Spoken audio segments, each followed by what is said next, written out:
संकट की, अंधकार की भी यदि किसी की सीमा नहीं होती तो केवल कड़े परिश्रम की।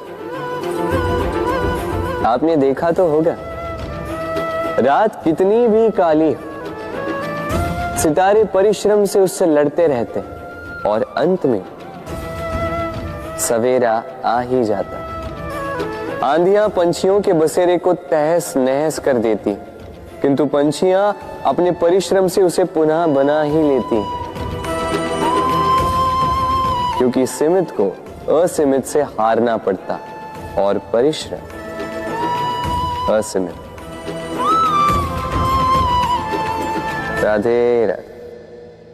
बहती नदियां कितनी सुंदर होती हैं, पावन होती हैं। जहां से जाती है वहां एक नया जीवन प्रदान करती, धरा को सींचती, अकाल को दूर रखती, और कदाचित इसीलिए नदी को मां समान पूजा जाता है। किंतु क्या कभी आपने सोचा है कि नदी जन्म कैसे लेती? क्या ये प्रारंभ से ही इतनी विशाल और वेगवती होती है? नहीं, वर्षा की छोटी छोटी बूंदें गिरकर मिलती एक सूक्ष्म धारा बनाती। ये धारा पर्वतों के हिम को काटते हुए, स्वयं में पिघलाते हुए जल प्रपातों से गिरती, चट्टानों से टकराती और फिर जाके नदी बनती।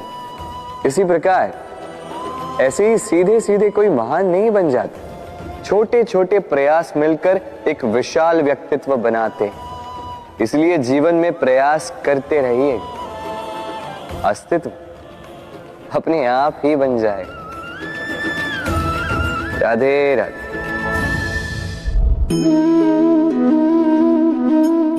ये पुष्प देख रहे हैं आप?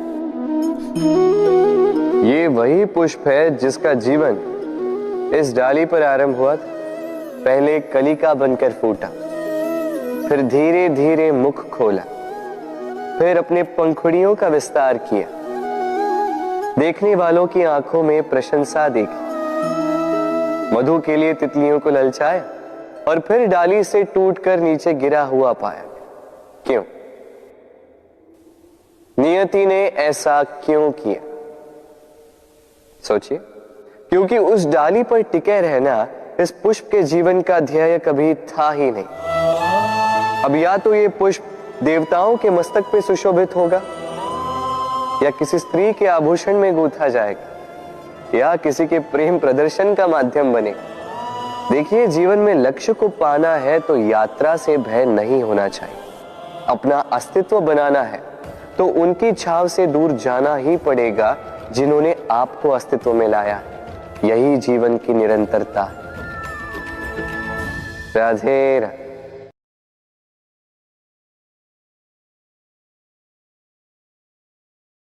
होता है, सागर का जल खारा होता है और किसी नाले का जल दुर्गंध से भरा। क्यों? नदी का जल मीठा होता है क्योंकि वो सबको जल देती है। सागर जल लेता है, इसीलिए खारा होता है। और नाला, उसका बहना रुक जाता है और इसी कारण से वो दुर्गंध पूर्ण हो जाता है, किसी काम का नहीं रहता। हमारे जीवन में भी कुछ ऐसा ही होता है। यदि नदी की भांति जीवन में कुछ देना सीखो तो जीवन में मिठास बनी रहेगी। यदि सागर की भांति बांटने के स्थान पर केवल संचय करते रहो तो मन में खटास बढ़ती रहेगी। और यदि नाले की भांति बहना छोड़ दो, कर्म करना छोड़ दो तो किसी काम के नहीं रहोगे। इसलिए बिना किसी विराम के कर्म करते रहो और जो कुछ भी आपके पास है उसे बांटना सीखो। मन प्रसन्न होकर बोलेगा, राधे राधे। मनुष्य में एक बड़ा ही विशेष गुण पाया जाता है, मूल्य मूल्यांकन करना। क्या महंगा है, क्या सस्ता है। जिसे खरीदने के लिए अधिक धन लगे, अधिक परिश्रम लगे, वो महंगा। जिसे खरीदने के लिए कम धन, कम परिश्रम लगे, वो सस्ता। परंतु क्या यही पूर्णतः सत्य है?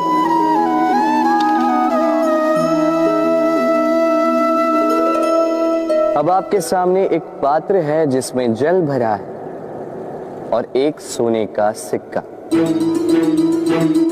बताइए, इन दो वस्तुओं में अधिक महंगा क्या है? आप कहेंगे सीधी सी बात है, सोने का सिक्का ही अधिक महंगा होगा। इस सोने के सिक्के से आप ऐसे कई सारे जल के पात्र खरीद सकते हैं। चलिए, उचित। अब सोचिए, यदि आप किसी मरुस्थल के बीचों बीच फंसे, प्यास से तड़प रहे, तब क्या महंगा होगा? तब तो आप इस एक घूंट जल के लिए अपनी जीवन भर की कमाई पाई पाई यूं ही गंवाने के लिए सज्ज हो जाएंगे। स्मरण रखिएगा,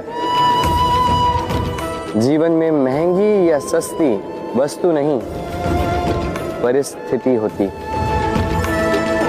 और आवश्यकता पड़ने पर जो काम आ, उससे अमूल्य इस संसार में और कुछ भी नहीं। राधे राधे। ये है सुई और ये है तलवार। अब आप बताइए, आपके दृष्टिकोण से इन दोनों वस्तुओं में से क्या अधिक शक्तिशाली और महत्वपूर्ण होगा? आप कहेंगे तलवार ही अधिक शक्तिशाली या महत्वपूर्ण है। चलिए मानते हैं तलवार अधिक भारी होती। तलवार युद्ध में आपको विजय दिलाती, शत्रु का विनाश करती है, किंतु तलवार से कभी आप आपके वस्त्र सी नहीं पाएंगे। यदि पांव में कांटा चुभ जाए तो उसे आप तलवार से नहीं निकाल सकते। आपको सुई का उपयोग करना ही होगा। अब बताइए, तलवार को पाने के पश्चात ऐसे इस प्रकार सुई को खो देना क्या उचित होगा?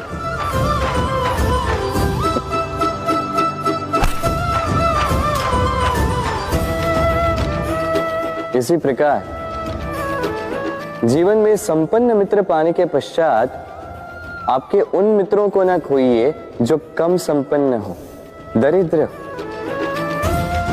क्योंकि वो आपके साथ तब थे जब आप कुछ भी नहीं थे, और आवश्यकता पड़ने पर वही आपके काम आने वाले हैं, संपन्न मित्र नहीं। तो जिससे प्रीत की है उससे मीत निभाई, चित आनंद से जागे। राधे राधे। कुछ बनाने के विज्ञान में पहले टूटने का ज्ञान आवश्यक है था। नई सोच बनाने के लिए पुरानी रीतियों को तोड़ना आवश्यक है। ये यात्रा, ये सीख केवल राधा के लिए नहीं बल्कि सभी के लिए। फिर सभी को इस दुर्गम और जटिल पथ से जाना ही होगा। मनुष्य भावनाओं में बहकर कभी कभी ऐसे अनुचित निर्णय ले लेता है जिसके कारण वो जीवन भर पश्चाताप करता है, किंतु जब